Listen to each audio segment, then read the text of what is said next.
महेंद्रगढ़ में पूर्व शिक्षा मंत्री रामविलास शर्मा ने नगर के लोगों के साथ भगवान परशुराम चौक पर चंद्रयान-3 की सफल लैंडिंग पर लड्डू बांटकर खुशी मनाई। उन्होंने कहा कि आज भारत दुनिया का सबसे ताकतवर देश बन गया है। केवल धरती पर ही ताकतवर नहीं, बल्कि अब तो चांद पर भी हमारा तिरंगा लहरा रहा है। पूर्व शिक्षा मंत्री रामविलास शर्मा ने कहा कि अगर आज महेंद्रगढ़ शहर में सब लोगों ने हाथों में तिरंगा लेकर जश्न मनाया। बीते दिवस चंद्रयान-3 चंद्रमा पर सकुशल लैंड किया है। प्रधानमंत्री नरेंद्र मोदी के नेतृत्व में भारत ने चंद्रमा के ऊपर तिरंगा लहरा दिया है।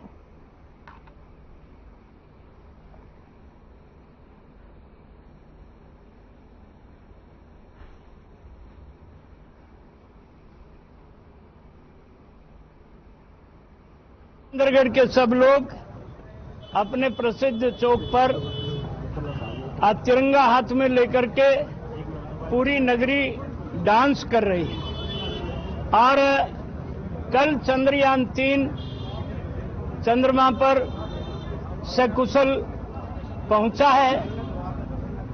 भारत के लोगों ने 140 करोड़ लोग झूम रहे हैं। नरेंद्र भाई मोदी के नेतृत्व में चंद्रमा के ऊपर तिरंगा लहरा दिया है। नरेंद्र भाई मोदी को बारंबार बधाई है। हमारे देश के वैज्ञानिकों को बार बार बधाई है।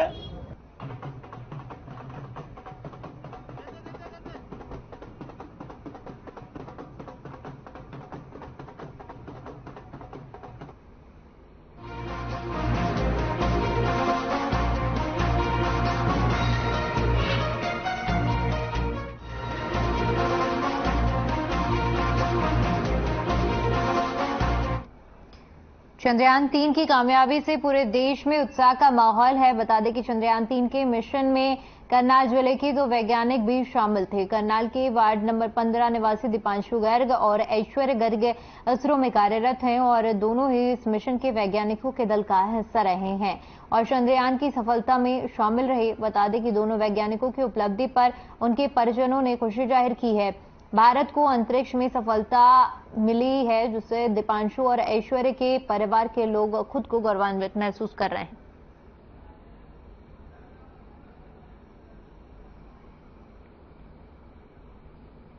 बहुत खुशी हुई है। मेरा तो कल से जी बताएं। बहुत मेहनत की है बच्चे ने, स्ट्रगल बहुत किया है इसने। पढ़ाई के लिए भी दिक्कत होती, पढ़ाई के लिए बहुत स्ट्रगल किया उसने। अपनी मेहनत से वो हुआ है। सब बच्चों ने मेहनत की है, पर दीपांशु हमारे घर में बहुत स्ट्रगल करके बच्चा बाहर गया है। ये मैं चाहूंगा कि जो मतलब इसरो में उन दोनों ने काम किया है, तो ऐसे ही मैं चाहूंगा कि सबके बच्चे इसी तरह से तरक्की करते रहे और भारत का नाम रोशन होता रहे। कब बात हुई आप लोगों की और कब से वो लोग प्रयास कर रहे थे, कब उनका इसरो में? कल शाम जब इसरो में मतलब इसरो ने जब अपना चंद्रयान को लैंड किया चंद्रमा पे, उसके तुरंत बाद हमारी बात हुई है और ये है कि उनका प्रयास है तो वो तो मतलब ये 3-4 साल से तो चल ही रहा था उनका इस पे प्रयास है। भाई से तो डेली अपडेट ही मिलता था, तो मम्मी पापा से भी डेली बात होती थी। जो उनका नेक्स्ट प्रोजेक्ट है वो सन पे है, तो वो अब शुरू हो जाएगा इसके बाद, तो उसी के लिए मेहनत लगी हुई है बस उनकी। अब लगे हुए हैं वो दिन रात उसी में ही। तो बहुत खुशी हुई कि जब पता लगा कि कल की चंद्रयान-3 भी फाइनली मतलब लैंड कर चुके हैं मून पे, तो बहुत प्राउड मोमेंट भी था एक बहन के लिए कि हाँ उसके भाई ने, ऐसा तो टीम वर्क ही था ये, बट मेरा भाई भी उसका एक पार्ट था, तो वो प्राउड मोमेंट था मेरे लिए कि हाँ मतलब बहुत अच्छा लगा, बहुत खुशी हुई।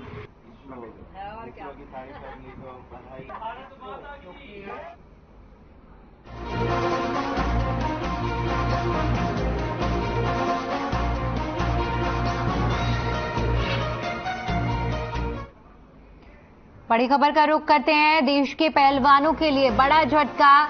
UWW ने WFI की सदस्यता रद्द की है। 45 दिनों में चुनाव न होने से सदस्यता को रद्द किया गया है। 12 अगस्त को WFI के चुनाव होने थे, लेकिन पंजाब हरियाणा हाईकोर्ट ने रोक लगा दी थी, जिसकी वजह से चुनाव नहीं हो सके। और वोटिंग से ठीक एक दिन पहले चुनाव पर रोक लगी थी, जिसके बाद अब ये बड़ा झटका लगा है। देश के पहलवानों को WFI की सदस्यता को रद्द कर दिया है। वजह बताई जा रही है 45 दिनों में चुनाव न होने की वजह से सदस्यता रद्द की गई है। 12 अगस्त को WFI के चुनाव होने थे।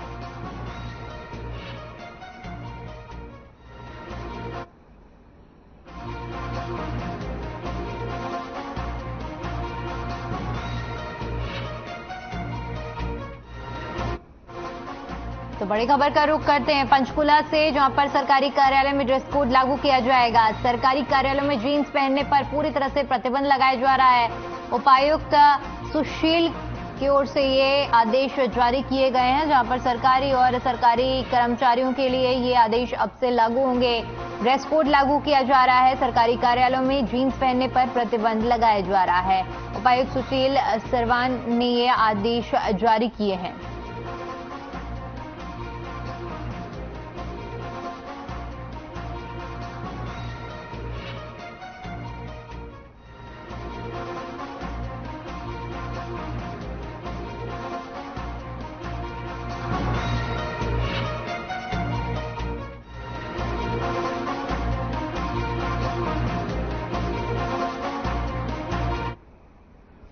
अगर इंटरनेट के माध्यम से आप किसी अच्छे प्रोडक्ट की फ्रेंचाइजी लेना चाह रहे हैं तो सावधान हो जाएं, क्योंकि साइबर ठग ऐसे इच्छुक लोगों को अपना शिकार बना लेते हैं।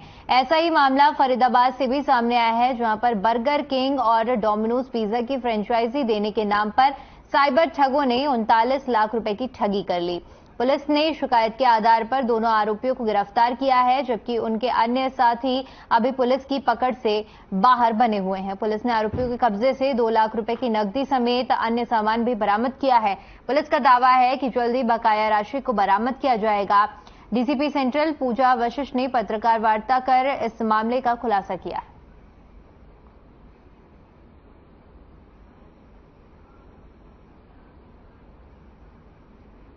तो 4 अगस्त 2023 को हमें एक कंप्लेन मिली थी। हमारे जो कंप्लेनेंट है वो फरीदाबाद के निवासी हैं।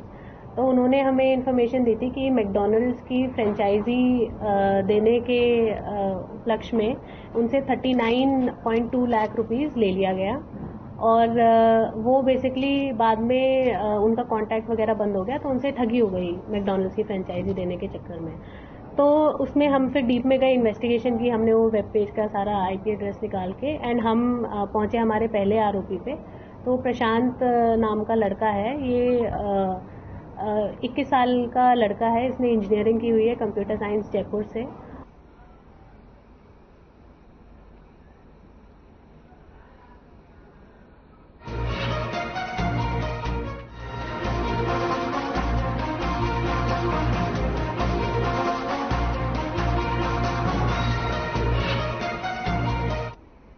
झज्जर शहर से एक सीसीटीवी फुटेज सामने आया है, जिसमें शहर की सड़कों पर गैंगवार होता हुआ नजर आ रहा है, जिसमें एक कार में आए गुंडे झज्जर की बेरी इलाके में एक अन्य कार में कुछ व्यक्तियों को निशाना बनाते हुए दिखाई दे रहे हैं। गाड़ी में सवार एक व्यक्ति की मौत हो गई है, जबकि 2 लोग गंभीर रूप से घायल बताए जा रहे हैं। मिली जानकारी के मुताबिक वारदात की जिम्मेदारी विदेश में बैठकर गैंग ऑपरेट कर रहे गैंगस्टर हिमांशु उर्फ भाऊ रटोलिया ने ली है।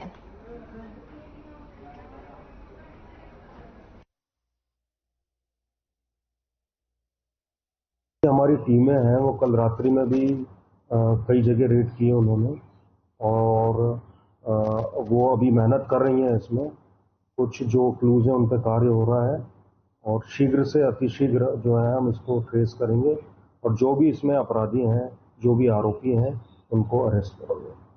सर, भाऊ ने पोस्ट में ये कहा है कि जो मुख्य टारगेट था वो अभी बचा है, क्या उसके लिए क्या? उसमें जो है उस विषय पर भी हम पहले तो उस पोस्ट का जो क्या वैलिडिटी है, वो कितनी ऑथेंटिक है, वो एक बार एग्जामिन कर रहे हैं, और हम इंश्योर करेंगे, क्योंकि वो हमारे यहाँ का रहवासी नहीं है, कि वो सुरक्षित रहे। तो एक बार पहले तो पोस्ट हम वेरीफाई करवा लेते हैं कि कहाँ से डाली गई है, किसने डाली है, कितनी ऑथेंटिक है, और उसके बाद ही उसमें जो भी अगला कानूनी सम्मत कार्रवाई बनती है वो की जाएगी। सूचना मिली थी बीबीरी में गोली चल गई, जो सूचना पर एसएचओ ने मेरे को बुलाया, मौके पर पहुंचा हूं, तब 20 करी पता चला भी तीन गोली लग रही है, 2 घायल, 1 की मौके पर मृत्यु हो गई थी। आज इसकी मृत्यु थी, उसका पोस्टमार्टम कराने लग रहे हैं।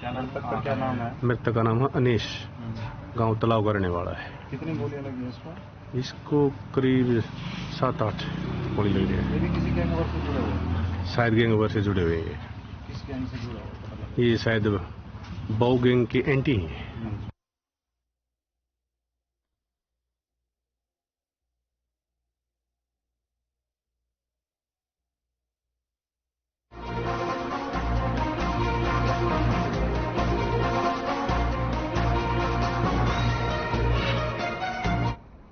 बिजली संकट को लेकर 28 साल पहले कदमा में हुए आंदोलन के दौरान मारे गए 5 किसानों के क्षेत्रों के गणमान्य लोगों ने श्रद्धांजलि दी। कदमा स्थित शहीद स्मारक पर आयोजित कार्यक्रम में विभिन्न गांव के लोग समेत राजनेता भी शामिल हुए। वहीं जन संगठनों के पदाधिकारी और आंदोलन में पुलिस की तरफ से की गई फायरिंग में मारे गए किसानों के परिवारों ने हिस्सा लिया। इस दौरान क्षेत्र की विभिन्न समस्याओं पर मंथन भी किया गया।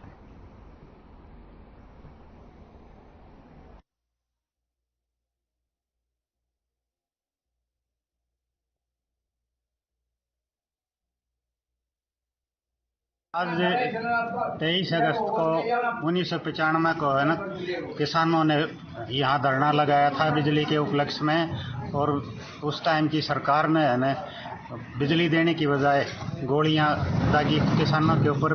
5 किसान शहीद हुए थे। उसके बाद में हर साल किसानों का शहीदी दिवस मनाया जाता है। आज भी 23 अगस्त को किसान शहीदी दिवस मनाने के लिए यहाँ किसान इकट्ठे हुए हैं और हमने अपने शहीदों को याद किया है।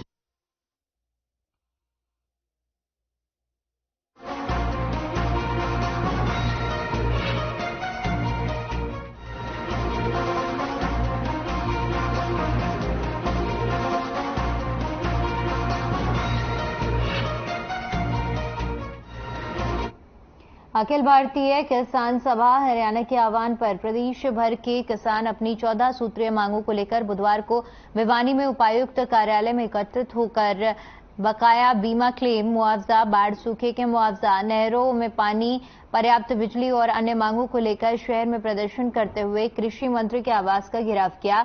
इस दौरान समय देने के बाद भी कृषि मंत्री निवास पर नहीं मिले तो किसानों का गुस्सा और भी बढ़ गया और उन्होंने जमकर नारेबाजी की।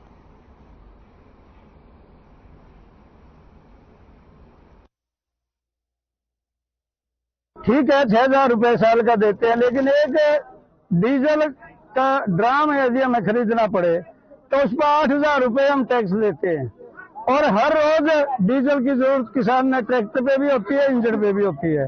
एक तो ये बात कहना चाहते हैं कि सरकार हमारे साथ बिल्कुल हेराफेरी कर रही है, हाथ से देते हाथ से लूटती।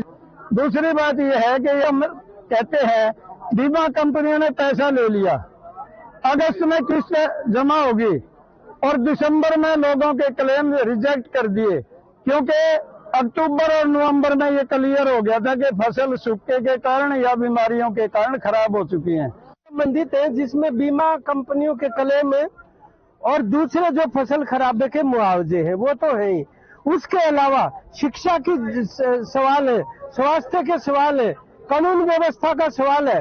प्रदेश के अंदर जिस तरीके से सांप्रदायिकता फैलाने की कोशिश की जा रही है, हम तो धन्यवाद करते हैं हरियाणा की जनता का कि ये जो हिंदू मुसलमान करके जो आग लगवाने की कोशिश कर रहे थे, लोग उस बात को समझ गए और खुल के सड़कों के ऊपर आ गए कि हम अपनी एकता को नहीं टूटने देंगे। इन तमाम सवालों को हम सामने लेकर आएंगे।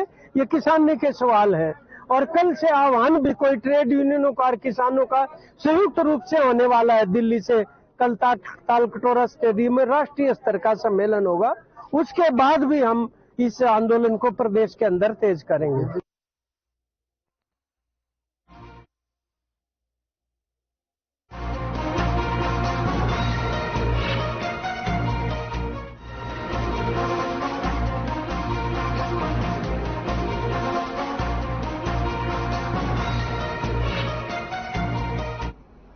यमुनानगर नगर निगम की एक विशेष बैठक हुई, जिसमें नगर निगम के मेयर मदन चौहान की अध्यक्षता में ये बैठक संपन्न की गई, जिसमें नगर निगम के सभी अधिकारियों के अलावा सभी पार्षदों ने भाग लिया। इस मीटिंग में जहां विपक्षी पार्षदों ने नगर निगम अधिकारियों और मेयर पर विकास कार्य न होने के आरोप लगाए, वहीं नगर निगम के पार्षद और बीजेपी की जिला महिला अध्यक्ष प्रीति जौहर ने अपने इलाके में विकास कार्यों में देरी का आरोप लगाया। उन्होंने कहा कि कुछ कार्यों के लिए टेंडर प्रक्रिया लंबित है। वहीं नगर निगम के मेयर मदन चौहान ने कहा कि इस मीटिंग में जितने भी कार्य विकास के लिए आए थे, उनमें से एक को छोड़कर सभी पास किए गए।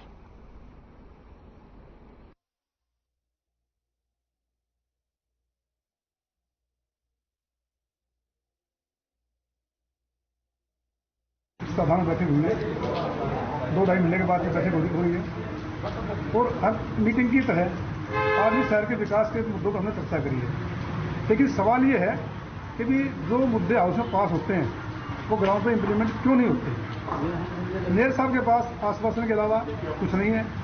आज भी विकास के नाम पे किसी भी पार्षद को कोई पैसा नहीं दिया गया है। जब इससे पहले हमारी मेयर थी सूरज बाला, हम प्रत्येक वार्ड को, प्रत्येक मेंबर को हर मीटिंग में 50 लाख रुपए उसके वार्ड के विकास के लिए हम दिया करते थे।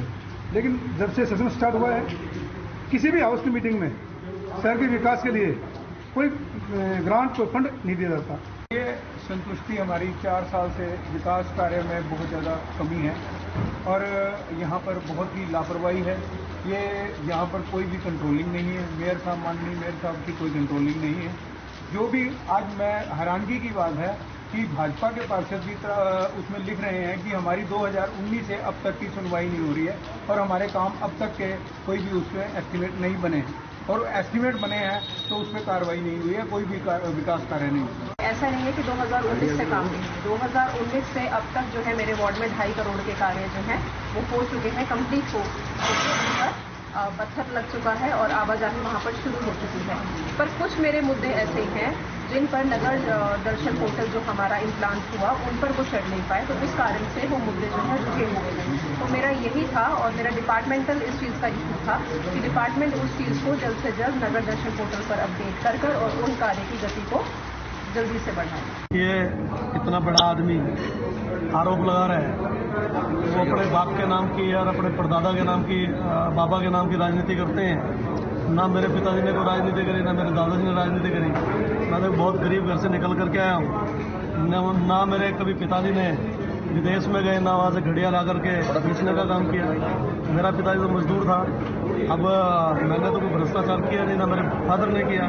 जो लोग इस तरह का काम करने वाले थे वो बता पाएंगे। जो अपने दादा के नाम पर राजनीति कर रहे हैं, अपने पिताजी के नाम पर राजनीति कर रहे हैं, तो इसका मतलब उनका खुद का दिवाला पिट गया, तब वो ऐसी अलग बातें कर रहे हैं।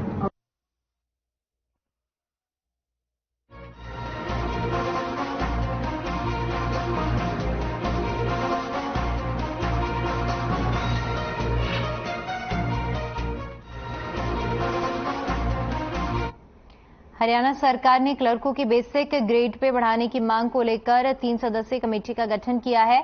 3 सदस्यीय कमेटी में रिटायर्ड आईएएस अधिकारी P Raghavendra Rao, retired IAS अधिकारी पीके दास और वित्त विभाग के विशेष सचिव आईएएस पंकज शामिल हैं। वहीं इनके अलावा क्लर्क एसोसिएशन वेलफेयर सोसाइटी के 2 प्रतिनिधि भी शामिल हैं।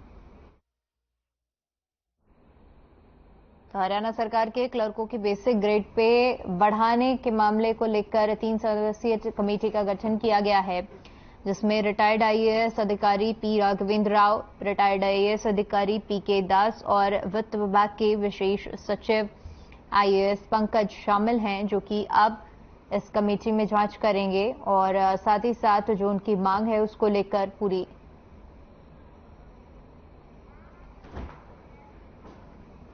इसके अलावा क्लर्क एसोसिएशन वेलफेयर सोसाइटी के 2 प्रतिनिधि भी शामिल हैं।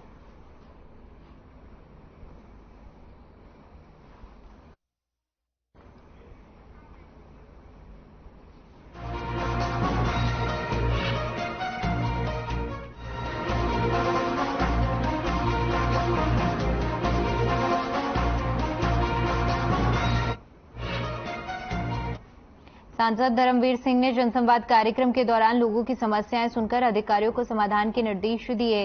सांसद ने आज तमाम गांव में जाकर लोगों की समस्याओं को सुना और साथ ही साथ सभी समस्याओं का हल करने के निर्देश दिए गए हैं और कहा गया है कि बिना किसी देरी के लोगों की समस्या का निस्तारण किया जाए।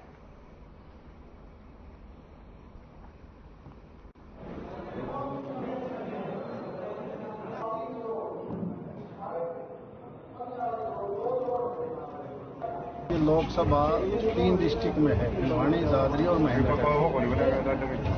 और पिछले कुछ दिनों से कभी 10 गांव, कभी 7 गांव, कभी 11 गांव यूं हम हर रोज सुनते हैं। बीच में कोई दूसरी मीटिंग है तो वहां भी जताते हैं, क्योंकि अभी 15 अगस्त के बाद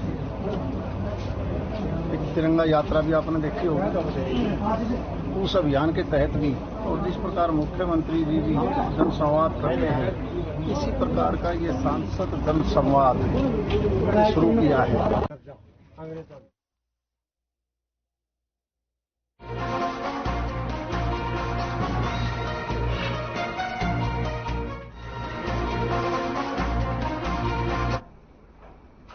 झज्जर लघु सचिवालय में आशा वर्करों का 16वें दिन भी धरना प्रदर्शन जारी रहा। बता दें कि थाली चम्मच की गड़गड़ाहट से लघु सचिवालय गूंज उठा।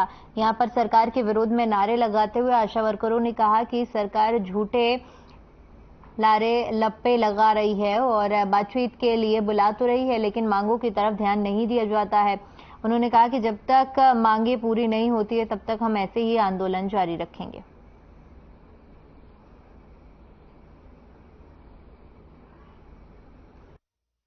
पता नहीं जी, सरकार आशा वर्करों ने देख कर क्यों बेदख गया है।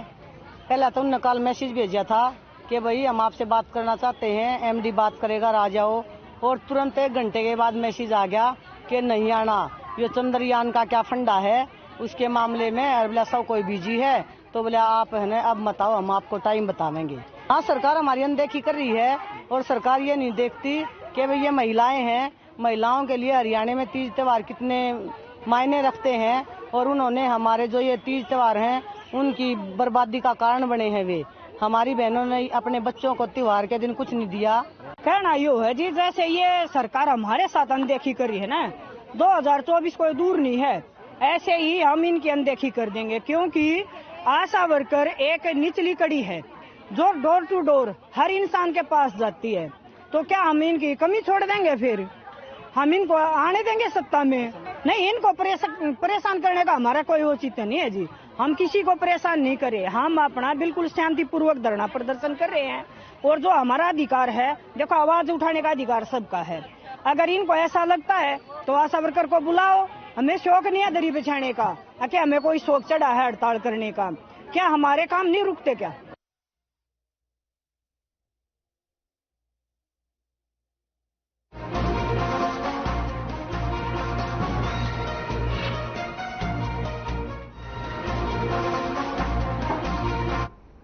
मिनी सचिवालय समालका में सीएम फ्लाइंग की टीम ने निरीक्षक बलीराम के नेतृत्व में पटवार खाना समालका में रेडी मारी। रेडी के दौरान सभी कार्यालयों का हाजिरी भी चेक किया गया।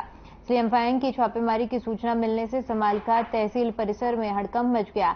छापेमारी के दौरान सीएम फ्लाइंग को तहसील परिसर में कई प्रकार की अनियमितताएं देखने को मिली हैं। जानकारी के मुताबिक समालका पटवार खाने में कुल 12 पटवारी तैनात हैं, जिनमें से 3 पटवारी छुट्टी पर हैं और 9 अपने कार्यालय में मौजूद थे।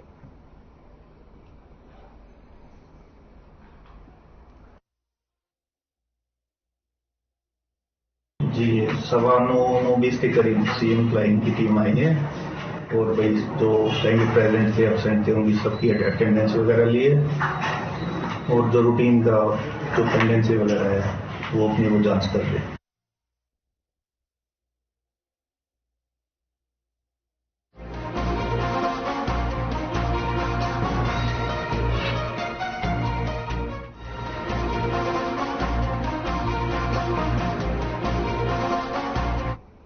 खबर लीबिया से है, जहां पर कुरुक्षेत्र से है, जहां पर लीबिया में माफिया के चंगुल से जेल में फंसे हरियाणा और पंजाब के 17 और 19 197 दिन बाद सकुशल अपने घर वापस लौटे हैं। हालांकि इन 197 दिनों में एक दुखद घटना भी घटी है, जिसमें पंजाब के युवक टोनी की मौत हो गई है और अभी उसका शव भारत नहीं पहुंचा, जिसे भारत लेने के लिए उसके परिजन सरकार से गुहार लगा रहे हैं। घर लौटे अपने बच्चे को देखकर परिजन फले फूले नहीं समा रहे हैं। इन युवकों को ट्यूनीशिया में भारतीय दूतावास की मदद से व्हाइट पासपोर्ट देकर भारत लाया गया है, जिन्हें दिल्ली एयरपोर्ट पर पूछताछ कर परिजनों को सौंप दिया गया है।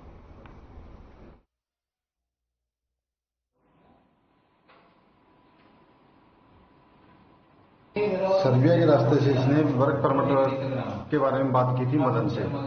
मदन ने इसको गुमराह करके वाया लीबिया में फंसा दिया इसको। वहां पे लीबिया में फंसाने के बाद इनके साथ इतना बुरा बर्ताव हुआ वहां पे भी। ये अपनी वहां पे जान बड़ी मुश्किल से बचा के यहाँ तक आए हैं। वहाँ एक बैरिक थी, एक बैरिक में 600-700 आदमी थे।